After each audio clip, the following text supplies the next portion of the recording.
un conocimiento tan profundo en realidad de nuestras Fuerzas Armadas, ¿no? Por lo menos de la orgánica. Así que disculpa y te agradezco la corrección, ¿eh? Em, de hecho, os haré un vídeo sobre el día en general. Pero vamos a ver, esto no puede quedar así. Tenemos otros temas que abordar, como el de los tanques ariete, los tanques... A mí me gusta la palabra ariete porque el ariete como que tiene que acercarse... A ver, ¿qué ponemos? Tanque... Tortoise Tank. Tortoise Tank. Como que el ariete tiene que acercarse mucho a la puerta del castillo y por tanto... Pues vale, no. Pues nada. Vamos a ver si les dan un nombre. Vale.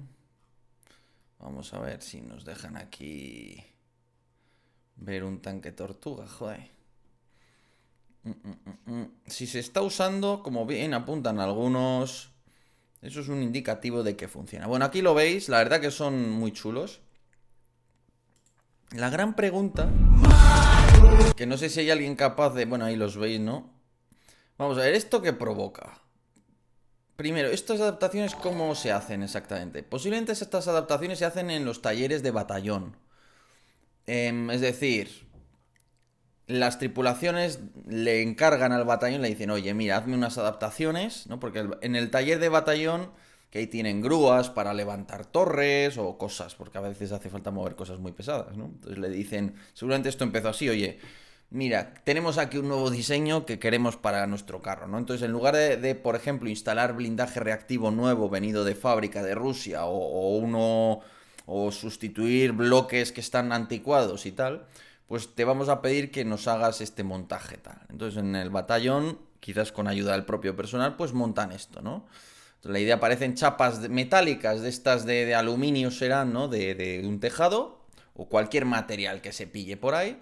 Entonces lo van soldando, ¿no? Alrededor del blindado. ¿Qué más le ponen? Un faldón pesado. Normalmente no lo veis ahí, pero lleva un faldón grueso. Seguramente es acero dulce, que para los que no lo llevéis, bueno, se le llama acero dulce, es un acero, eh, digamos, con unas propiedades no muy aptas para detener un proyectil. Por tanto, es un acero que, bueno, hombre, todo, o de hecho no sé si se llama más que acero, incluso hierro dulce. Bueno, me da igual, que es un hierro que no es, hombre, ya sí son metales que resisten, ¿no? Pero bueno, que no es lo idóneo, ¿eh? No da una gran protección, pero bueno, si metes un grosor importante, pues eso que te llevas, ¿no? ¿Cuál es el problema de este cacharro? Y más ahora que estamos en Rasputitsa. Bueno, el problema de este cacharro es que te añade mucho peso y te quita mucha movilidad, porque al final, fijaros, solo el faldón pesado, que es rígido, porque no sé, bueno, que no lo estáis viendo ahí, bueno, el faldón pesado que es rígido, pues el barro, porque ya sabéis que el vehículo soviético suele llevar una especie de faldones flexibles, ¿no? De tal manera que el barro, si entra en la cadena, pues se expulsa. ¿Qué pasa cuando metes un faldón rígido que cierra parte de la cadena parcialmente? Pues que ese barro entra pero no sale igual. Y eso te puede acabar atascando el vehículo, lógicamente. Veis que le pone una especie de pala barreminas, por así decirlo. Lleva ahí también una especie de, digamos, como de bolas para provocar la detonación quizás de minas magnéticas, entiendo, que tengan un sensor magnético, porque yo creo que, vamos, por lo menos esa especie de cadena de bolas que lleva frontalmente, que creo que es una cadena de bolas, o lo que sea esa cosa, ese rastrillito, no le veo yo teniendo una eficacia particularmente elevada. Pero lo relevante que es esa estructura tan llamativa en el tejado, ¿no? Para empezar, ¿qué te provoca esto? Que este carro de combate solo puede ver en un ángulo de 90 grados. Es decir, que al final el cono que tienes, dejas de tener un cono de 360 grados y tu artillero solo puede ver en esta dirección. Lo cual ya te quita mucho, aunque es verdad que en operaciones tan frontales quizás no es muy importante. Luego es verdad que el jefe de carro puede girarse. El jefe de carro controla la ametralladora superior. Puede girarse seguramente totalmente, depende del diseño del carro, y mirar por detrás y manejar la ametralladora. Que eso seguramente es importante en determinadas situaciones. ¿Cuál es la gracia de esto? Que además encima, no sé si lo veis, de hecho este lo lleva justo encima de la casamata que le han puesto, encima van los perturbadores de señal contra los drones, contra los FPV, ¿no? Es decir, que es un carro que lleva muchas cosas. Bueno, ahí lo veis, quiero decir, ahí arriba no creo que lo distingáis muy bien vosotros, ¿no? Pero bueno, para los que estéis acostumbrados a ver, no sé si os fijáis que en esa casamata va coronada por una cosa, ¿no? Y esa cosa pues lleva ahí inhibidores, ¿no? Y por último se le añade bastante red mimética, bastantes cosas, que bueno, quizás incluso en alguna situación sirve para simular ser una especie de casa o algo así, ¿no? Mientras no se vea bien el cañón, que es lo que resalta más, pues mira. ¿Cuál es la clave de esto? ¿Esto que me provee? Primero, me reduce la firma térmica. Es decir, es verdad que ya tú con una cámara térmica no vas a ver un carro. Vas a ver una mancha térmica de alguna cosa. Hombre, el cañón al disparar se calienta mucho. Entonces, si lo ves justo cuando está disparando, el cañón sí lo vas a ver bien. Que es el único momento. Pero en un momento en el que no hayas abierto fuego con el cañón aún, tú ahí a este carro no le vas a ver bien con un visor térmico de ninguna clase, ¿no? Además, desde el punto de vista de, digamos, del calor que emite el carro por el motor, seguramente esto sirve para sacarlo sin que se vea apenas. Por tanto, este carro de entrada en la firma térmica va a ser bastante inferior. ¿Qué más podemos observar? Bueno, es verdad que renuncias a mucha movilidad y que en terrenos blandos el barro y todo eso se te van a meter en las cadenas por usar faldones pesados, pero también quitas y evitas otra cosa. Si yo huyo del carro y dejo las escotillas abiertas, va a ser muy difícil que me cuelen una granada por el carro, porque ya sabéis que muchísimos carros no se han destruido en combate, se han destruido porque una vez abandonados ha llegado un dron que ha dejado caer una granada dentro. Con ese techito lograr eso va a ser mucho más difícil. ¿Qué más consigo? Fuerzo al dron a adoptar nuevas direcciones de ataque. Es decir, el dron ya no puede entrarme por arriba. Este dron ya no puede entrarme por arriba. Este dron lo que va a tener que hacer es volar a ras de suelo, ¿verdad? Para golpearme o por delante, en los flancos muy bajo, porque si me da en la zona superior lo tiene complicado. ¿Por qué lo digo? Porque el dron para penetrar el carro normalmente necesita verlo. Necesita ver qué parte del carro quiere golpear. Con esto ya de entrada tú no sabes si impacta tu dron en el techo, qué parte exacta del techo estás dando, si es una zona buena o una mala. Entonces de entrada te obliga a ir por donde ves el tanque, ¿no? Entonces te obliga a ir por abajo, por los lados incluso, pero bueno, sobre todo por abajo y por detrás del carro con el dron. ¿Eso qué supone? Que el clutter, las interferencias que vas a ver en tu pantalla manejando el dron van a ser mucho mayores, porque cuanto más pegado al suelo estés, peor es más se nubla, es decir, la señal viaja mucho peor, lógicamente. Entonces, de eso de entrada al piloto se lo pone un poco más complicado, ¿no? Por último, pero no menos importante, ¿es eficaz contra un arma de este tipo? Probablemente sí. Es decir, al final, si tú utilizas una granada cohete PG-7, que diría que es de lo más habitual, PG-7V o PG-7VM, una munición de bazooka reconvertida, se degrada mucho, lo sabemos por el Leopard. En el Leopard tiene un faldón ligero tiene una eficacia importante contra el RPG-7, justamente porque el blindaje espaciado reduce mucho la eficacia de un RPG. De tal manera que vas a necesitar bastantes más impactos para que alguno logre perforar el carro de combate. Por tanto, en ese sentido, sí que esto ofrece una protección pues, mucho más relevante. Si además quieres golpear el carro frontalmente, pues puedes hacerlo, pero es más difícil que logres perforarlo. Donde puede ser más sencillo es sobre la barcaza, en la zona frontal. Es decir, si el impacto va muy cenital, con un ángulo muy recto, justamente puedes lograr algo. El problema de estos drones es que siempre van así. Este dron para avanzar va así, básicamente. Entonces, pensad que aquí este está mal hecho. Realmente la munición casi siempre va abajo y tiene sobresaliendo algo aquí, ¿no? Entonces, ¿qué pasa? Que tú vas así. Este es el ángulo en el que vas siempre. Lógicamente, eso puede tener sus problemas, ¿no? A la hora de lograr un impacto adecuado sobre el blindaje, ¿no? Por tanto, es una medida que de entrada todo lo que sea bombarderos de bolsillo les quita casi toda la eficacia. A todo lo que sea drones FPV se lo pone más difícil, aunque sigue habiendo maneras, ¿no? De, pues, hacer un buen impacto, sobre todo en la zona trasera, ¿no? Que es quizás ahora mismo, pues, la más vulnerable. Ya os digo, un simple faldón ligero a un Leopard 2 le salva bastante teniendo luego muy poquito blindaje. Con nada, tendrá... En el faldón ligero de un Leopard 2 lo que tienes es no llega ni a 2 centímetros de acero, luego un espacio y el blindaje puede ser nada, unos pocos milímetros de acero. Y ese faldón ligero separado del carro que predetona una granada de esas características, tiene una probabilidad de detenerlo del 50%. O sea que seguramente con esto, y teniendo en cuenta que los soviéticos tienen en general un diseño más eficiente del blindaje, pues probablemente para garantizar la supervivencia está muy bien porque vas a necesitar bastantes más impactos.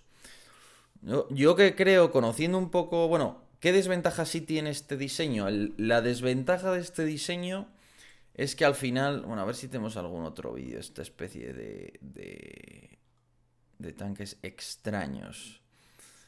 A ver si vemos alguno. Vamos a ver. Bueno, ya veis ahí todo lo... Aún no hay tantos, ¿no? Bueno, ¿cuál es la desventaja de este tipo de diseños? Que ya se vieron en la guerra de Siria, os digo. En la guerra de Siria ahora os pongo alguno. Ya había cosas de este estilo. El problema es abandonar el carro. Es decir, si tienes que abandonarlo de urgencia, todo esto son impedimentos para poder abandonar el carro bien. Entonces, en ese sentido, la evacuación pues sí que te la dificultan. Pero bueno, parecería que más o menos es eficaz. Por ejemplo, el diseño de estos otros blindados improvisado también me parece interesante. ¿Qué es lo que se busca con este diseño, de esa especie de telas? Al final tú tienes un dron. Entonces el dron, o sea, ¿cuál es el blindaje que va a ser más eficiente? El blindaje más eficiente contra los drones va a ser el que sea capaz de inutilizarles las hélices. Esto es lo más importante. Esto realmente es la clave. Si tú logras parar esto, paras a todo el dron. Entonces, ¿cómo puedes lograr que antes de que el aparato que va con su espoleta así no impacte, porque son espoletas de impacto? Entonces esto tiene que tocar al tanque objetivo. Entonces esto va así, pum, pum, pum. Vamos a ponerlo incluso para que se quede bien simulado, digamos. Entonces esto va así, ¿no? Incluso con más adelantada, ¿no? Va así. Entonces, ¿cómo logro que esto no toque con la punta y que el dron se enganche en las hélices? Esa es la clave. Y ahí va a estar la respuesta a muchas de las preguntas del modo en que se está haciendo este blindaje. Entonces, ¿qué vemos aquí? Que toda esta tela obviamente no protege. ¿Qué busca esto? Que se enganche el dron ahí y que predetone en cualquier dirección. No sé si lo notáis. Obviamente esa especie de redes de fútbol casi. No, lo que yo busco, por tanto, ¿qué es? Que la punta, cuando toque esa red, no va a estallar, porque no va a darle con suficiente fuerza y se va a deslizar a través de la red. Por tanto, el dron, la punta de la munición va a pasar por la red. Pero inmediatamente la red se va a enganchar aquí. Y entonces el dron va a empezar a pum, pum, pum, incluso puede llegar a quedar inmovilizado. ¿Son las palas capaces de cortar esa red? Si está hecha de un buen material, como de una buena red de fútbol y tal, o las que llevas los balones, probablemente no es capaz de cortarlo. Y en cuanto pierda fuerza porque se enganche, no va a ser capaz. Entonces el dron pues estará forcejeando con la red. Igual si toca algo, estalla. Pero la gracia de esto, ¿cuál es? Que si toca, por ejemplo, no sé si veis que hay una especie de barrotes de acero, ¿no? Por ahí. Veis que hay unos barrotes de acero entre toda la red. Si, por ejemplo, tocas en cualquier dirección uno de esos barrotes, lo que sucede es que estalla, pero estallaría en cualquier dirección. Por tanto, ¿cuál va a ser la secuencia con una red de esas? Idealmente, el tipo que ha pensado esto es inteligente porque además esa red es muy ligera. Entonces, lo malo que es que esa red se irá enganchando con todos los árboles y tiene que ser resistente y tiene que estar bien, ¿no? Y luego que no se te enrede en la cadena, que eso tendrá su miga. Pero bueno, me parece una solución ingeniosa porque es ligera y puede funcionar. Entonces el dron, la secuencia va a ser esta, va a llegar así, la punta va a deslizarse por la red, va a entrar, inmediatamente las hélices girando a toda velocidad van a chocar, van a enredarse en esa especie de tela, va a empezar a hacer cosas extrañas hasta quedar prácticamente inmovilizado, la tela, la red se irá alrededor de los motores, se irá cada vez más engarzando, ¿no? Y ahí podrán pasar dos cosas, que el dron llegue a un punto que quede casi inmovilizado o que llegue un momento en el que toque algo la espoleta y detone. Así que bueno, esta por ejemplo me parece una de las soluciones más ingeniosas. Me parece más ingeniosa de hecho que la de los tanques Ariete, porque el tanque Ariete al final permite, esa chapa de aluminio permite que detone. Y una vez detone, aunque obviamente va a quitar mucha fuerza, porque la predetona el explosivo, aún así puede ser que lo atraviese. Por eso yo creo que las medidas deben ir en este sentido. ¿Qué me parece un error de este diseño ruso? Pues me parece un error que haya demasiada red por todas partes. Es decir, lo interesante sería tener a distancia, que deje un espacio vacío, que no esté todo lleno de red, y que haya más elementos con los que el dron pueda chocar y detonar la carga en una dirección inadecuada, ¿no? Pero esto, como os digo, esto para mí es una solución que puede ser muy extremadamente adecuada, porque el dron, el donde hay que, ya os lo digo, el dron, este tipo de aparatos, la clave es esa, ir a por los motores.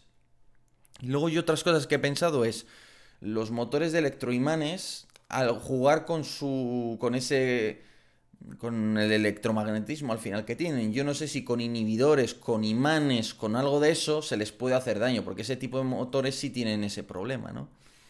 Pero bueno, aquí vemos algunos asaltos no efectuados con este tipo de aparatos, ¿no? Este posiblemente pues muy cerca de lo que viene siendo Chassiv Yar.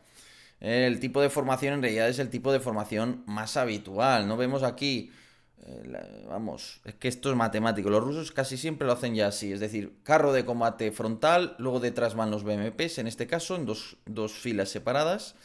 Pero bueno, lo relevante que es que si se está usando es porque creen que algo funciona. No obstante, yo creo que este diseño aún tiene mucho que mejorar, como os digo. Y luego el punto este de... O sea, porque ¿dónde colocaría yo? ¿Por qué colocar tan arriba y tan en el centro, por ejemplo, la colocación de este inhibidor? O sea, este es el sistema de inhibidores que, como veis, aparentemente cubre 360 grados que utilizan. ¿Son útiles este tipo de sistemas? Sí. La IA no está tan avanzada aún, e incluso aunque haya IA, la IA no va a ir embarcada en el dron. Es decir, ya os lo digo, un dron de este tamaño por ahora no va a tener una IA muy desarrollada, ¿no? Y pensad además que si yo la IA como la alimento con bancos de datos, por ahora, luego ya veremos porque hay otros modos de aprendizaje que la pueden mejorar mucho. Pero bueno, por ahora esto se alimenta con gigas y gigas de datos, de vídeos reales o emulados o lo que fuere. ¿Qué pasa cuando me aparece esta cosa? Es que esta cosa no la asocia a un tanque, la inteligencia artificial. La IA cuando vea eso puede pensar que es una especie de casa, con una viga así, o... Es decir, que este tipo de vehículo una IA no lo va a identificar bien, probablemente. Entonces, de entrada, eso. Segundo, este tipo de drones suficiente tienen con llevar todo el peso de la munición y tal como para llevar... No tienen una gran capacidad de procesamiento. Es decir, pensad que el dron no puede gestionar todos esos datos en tiempo real sin consumir una cantidad enorme de energía o llevar demasiado peso. Es decir, que todo lo que el dron procesa, en realidad el dron lo manda a una estación en tierra, lo manda a un portátil en tierra, a un ordenador que procesa esas imágenes y le va dando instrucciones en realidad al dron. Le va diciendo si eso es un objetivo, qué es el objetivo, si no lo es. Es decir, que en última instancia el dron siempre tiene que mandar información a tierra. Y por tanto el inhibidor sirve para eso. Es decir, que el dron no lleva la IA dentro del dron, la lleva en tierra porque no la puede llevar. Con esta masa, con el peso que ya lleva y tal, como le metas una inteligencia artificial un poco potente, tiene que llevar mucha capacidad de procesamiento embarcada y eso te lleva la energía, te lleva peso también, pero sobre todo energía, ¿no? Por eso al final hay un compromiso. Y por eso el inhibidor, el perturbador va a seguir funcionando aunque no tenga un piloto, por así decirlo. Así que ese es el asunto. Yo creo que además este sistema pues no está idealmente colocado. ¿Por qué? Porque lo colocan en la zona frontal. Porque eso es un error, creo yo. Es decir, fijaros que va justamente en la zona frontal, ahí arriba lo lleva. Creo que es un error porque realmente la zona frontal es que no es un problema. En la zona frontal, que te impacten los que quieran, no va a atravesar ni uno porque para penetrar la zona frontal de un carro de estos necesitas un impacto o con mucha suerte o con una munición mucho más potente que la que puede llevar este tipo de drones. El problema está en la zona trasera ahora mismo, ¿no? Entonces, ¿dónde tienes que colocar toda la potencia de perturbación que tiene este sistema? Yo diría que en la parte, como mínimo en la parte trasera, no en la parte delantera. Segundo, si lo colocas en la parte trasera, intenta colocarlo que esté un poco protegido, porque al final es que a este carro yo le tiro, ¿no? Lógicamente a los interferidores. Cojo el fusil, cojo la metralla y disparo sobre eso, fundamentalmente. Entonces están muy expuestos ahí arriba. Es mejor que vayan atrás y un poquito más protegidos, creo yo. Por eso no es la localización óptima. Colocarlos frontalmente y adelante. Porque ya os digo, de lo poco que no se tiene que preocupar un carro es de esa parte, diría yo, ¿no?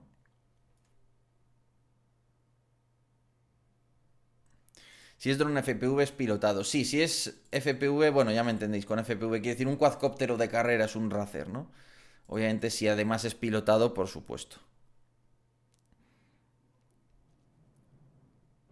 Y no os equivoquéis, con la IA sí hay operador, es una máquina que a menudo no está dentro del propio dron, es un ordenador que está en tierra y al final necesita también una señal. Vale. ¿Son eficaces o no? Pues parece que hay nuevas tácticas basadas en esto, es decir, que llegan este tipo de tanques con un montón de perturbadores de señal y como a los drones FPV, que son los que predominan en Ucrania, esto de la IA aún está por ver, los machacan, pues te obligan a disparar con armamento contra carro, es decir, coges tu misil antitanque, destruyes este carro que es el que va en cabeza, que es el más pesado, el más blindado, y que encima me lleva a los perturbadores, me lo cargo y luego ya permito que los drones entren en acción, ¿no? Entonces las tácticas contra carro están evolucionando también a medida que pasa esto. Mientras tanto, ya sabéis, en España que tenemos, en Occidente que tenemos, pues es para preguntárselo. Bill Yugo dice, ¿cómo afecta a los inhibidores a los misiles guiados de aviación? No, a no ser que sea controlado por radio o algo de eso. El misil guiado es mucho más grande que un dron de estos. Sí lleva una especie de IA embarcada y una vez has designado el blanco es capaz de dirigirse a él. O sea que bueno, en principio está ahí. El problema podría ser que ese modelo que le han introducido, ese algoritmo, no identifique bien al carro o que como está tan cubierto, la firma térmica no sea visible, de tal manera que le cueste mucho enganchar el objetivo y mantenerlo, ¿no? Pero bueno. Villespawn dice, a eso me refería Yago, que no puedes cazar al operador porque es una máquina. No, no, claro que lo cazas.